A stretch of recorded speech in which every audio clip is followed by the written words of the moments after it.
Radio Sucesos 101.7 FM presenta su noticiero Sucesos con Milton Pérez y Verónica Larrea. Un periodismo libre para una democracia plena.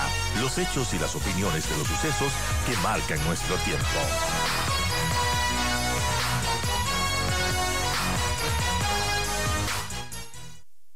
Bien, nosotros continuamos con más y vamos a hablar del tema de seguridad, que es muy importante. Tenemos a las puertas en enero, el 9 de enero, el 9 de febrero, estas elecciones que, bueno, no es algo menor porque estamos eligiendo al nuevo presidente de la República, que durará 4 años, un periodo completo, y bueno, tenemos que elegir bien para que se pueda arreglar todas las múltiples crisis que tiene nuestro país. Estamos con Luis de Guzmán, experto en temas de seguridad, porque la inseguridad es una de esas crisis que tanto están agobiando a los ciudadanos. Y nos han dicho que las cifras de homicidios han disminuido, pero la realidad es que las extorsiones, los secuestros han aumentado, se han incrementado. Las vacunas que cada día les hacen a los negocios, muchos que han tenido que cerrar porque están agobiados, porque ya no pueden más. Y bueno, así estamos. En enero se declaró la guerra a las bandas narcodelictivas y desde ese tiempo ha pasado ya un año. ¿Qué ha pasado en ese año? ¿Ha sido la decisión más acertada? Después de esto hemos estado con estados de excepción repetidos en distintas zonas, estados de excepción focalizados. Y bueno, ¿ha servido esta estrategia? ¿Cómo vemos de este famoso plan Fénix del que mucho se habla pero poco se conoce? Y de las acciones que ha tenido el gobierno. ¿Qué tendría que hacer también el nuevo gobierno o este si es que continúa en un nuevo mandato? Gracias a Luis de Guzmán, experto en seguridad. Gracias por atender esta entrevista. Y bueno, quisiera empezar, Luis, con una evaluación de lo que ha sido este año justamente, desde que se declaró esta guerra a las bandas narcodelictivas. ¿Qué ha pasado entonces? ¿A su criterio ha sido una estrategia buena o no? ¿Ha dado resultados? ¿Y qué tendría que hacerse para este 2025 y con el nuevo gobierno o este, si es que se reelige, con una nueva estrategia quizás o continuar con lo que se ha hecho? Bienvenido, Luis, lo escuchamos. Buenos días, Verónica. Muchas gracias por la oportunidad. Un saludo a todos sus oyentes. En realidad, yo estoy de acuerdo que la declaratoria del conflicto armado interno fue muy útil, necesaria, y llegamos a un grado de violencia en aquel entonces en que había rebasado ya totalmente a todas las posibilidades de que específicamente la Policía Nacional como principal fuerza del orden en representación y en defensa de la ciudadanía había rebasado sus capacidades, especialmente las logísticas, armamentistas eh, y numéricas. Inminentemente necesitaba el Estado ya demostrar su capacidad coercitiva y su poder coercitivo, y esto incluyendo a los militares de por medio. A través de eso se permitió pues la militarización de ciertas ciudades, la aplicación de estados de excepción, en donde en el comienzo se comenzaron a dar acciones aleccionadoras, y no Ujú. solamente aleccionadoras, sino que también daban prueba de que el Estado comenzaba a combatir, a darles cara ya de manera más contundente, incluso con el uso de armamento bélico muy necesario, pues habíamos visto ya el crimen organizado no solamente que se sentía con el poder suficiente, con la capacidad de desafiar al Estado, sino también de atacarlo. Así es como las muertes violentas pasaron de ser solamente dentro de rencilla entre las bandas, también hacia ataques hacia miembros de la fuerza pública, hacia las instituciones públicas y por supuesto la infiltración del crimen organizado dentro de los poderes del Estado. Eso se ha evidenciado en casos como Metástasis, Purga y demás. Eh, Luego, pues, efectivamente, sí, en el 2024, como resultado final, se determina que ha habido por lo menos una amortiguación de esta violencia a través de las muertes violentas. El cálculo de las muertes violentas se dice que han mermado cerca de entre un 11 y 12%, pero efectivamente, como tú bien señalas, eh, hay muchos otros delitos que en cambio se han proliferado y se han multiplicado en más de un 500 y 600%, especialmente los secuestros y las extorsiones. Y esto es porque se convirtieron en delitos de oportunidad. Mira, la seguridad es un tema sinérgico, es decir, en este caso, la delincuencia común siempre existente se engranó sobre la psiquis que ya el crimen organizado dejó instaurado en nuestra sociedad, la psiquis de terror que el crimen organizado dejó instaurado en nuestra sociedad. El ciudadano común antes se sentía inseguro, tal vez de salir a la calle pensando que le iban a robar, hoy siente que lo van a matar y piensa que lo van a matar. Y sobre esa psiquis, el delincuente común se engranó para muchas veces haciéndose pasar como miembros de distintos GDO, grupos terroristas o crimen organizado, delincuencia organizada, comenzar a infringir en estos delitos de oportunidad que son los de extorsión, vacunas y también los secuestros.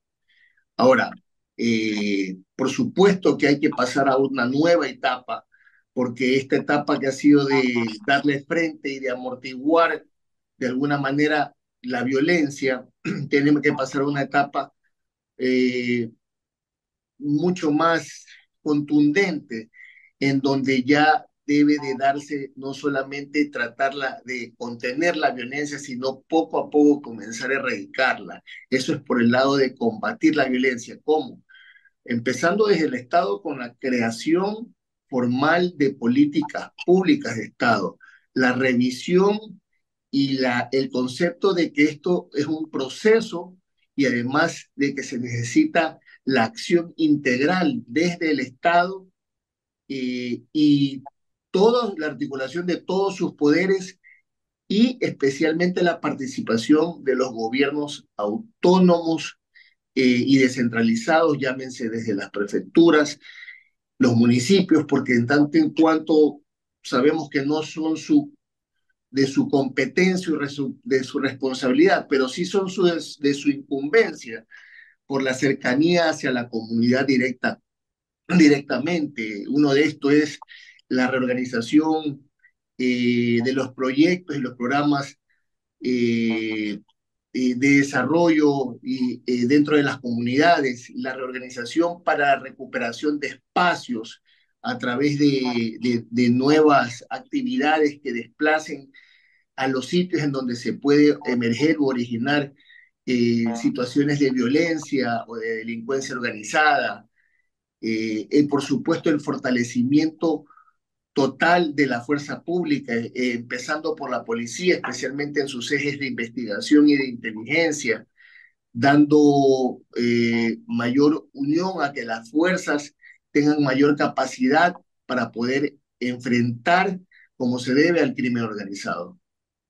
Ahora, hablemos bueno, de cómo ha ido penetrando el crimen organizado en los distintos estamentos del Estado. Por ejemplo, hablemos de los gobiernos centrales, perdón, los gobiernos descentralizados, los GATS, los municipios pequeños, de estos alcaldes también que han sido asesinados, ya van 5 en total en los últimos años. Y bueno, eso es muy preocupante. El caso más reciente fue justamente el de Ever Ponce, alcalde de Arenillas.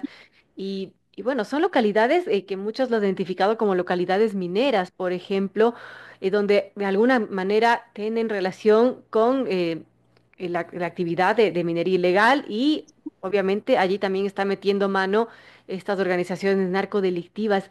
¿Cómo vemos esos escenarios, Luis? Porque es muy preocupante que 5 alcaldes elegidos en las sesiones 2023 fueron asesinados en menos de 2 años. Hablamos de Agustín Intriago de Manta, Brigitte García también, José Sánchez, Jorge Maldonado y ahora Ever Ponce, que han sido asesinados por sicarios mientras cumplían con su periodo.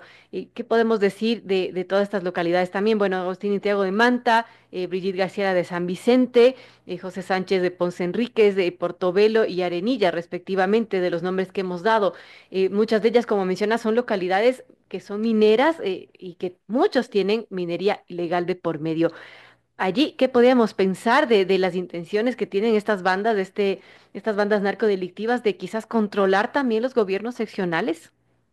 Es con una sola finalidad, Verónica, que es a través de la participación formal, entre comillas, de los distintos contratos que pueden otorgar los distintos municipios, lavar su dinero, porque a través de esta pseudo formalidad y la contratación pública, ellos lo que buscan es, a través de esa actividad, lo que no han logrado a través de una empresa o de la participación formal comercial y la gestión privada, es a través de la contratación pública lavar su dinero, que es realmente el negocio real del narcotráfico, que es convertir, monetizar su droga en dinero, o una vez existe este dinero, buscar los distintos canales financieros, comerciales,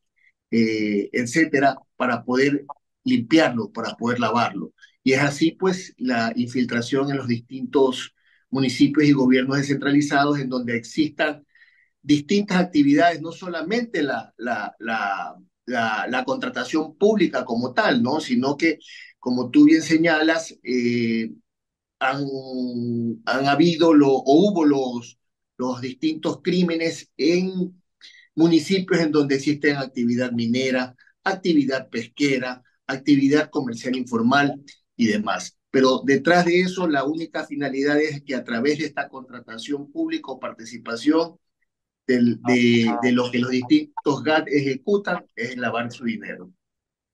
Así bueno, bastante espeluznante que tengan que asesinar a autoridades locales para lograr sus acometidos. Son las 7:57. Hablamos con Luis de Guzmán, experto en temas de seguridad. Hablamos de esta crisis de seguridad en nuestro país. Y ahora hablemos de las elecciones también, Luis, porque suelen exacerbarse los casos de violencia, de asesinatos. Y en el contexto de las elecciones anticipadas del 2023, recordemos que hubo 13 asesinatos, 10 atentados. La pregunta es, ¿qué pasará en este 2025? Tenemos a las puertas unas elecciones presidenciales y parlamentarias el 9 de febrero. Y este hecho reciente que mencionábamos del asesinato del alcalde de Arenillas y el secuestro también de un asambleísta que felizmente, bueno, tuvo un final feliz porque fue liberada de manera inmediata, pero esto ya ha encendido las alertas de la violencia política criminal. Casi todos los candidatos, los 16 binomios, están con una seguridad bastante nutrida y llegan justamente a sus entrevistas y cumplen su agenda con un contingente de seguridad importante.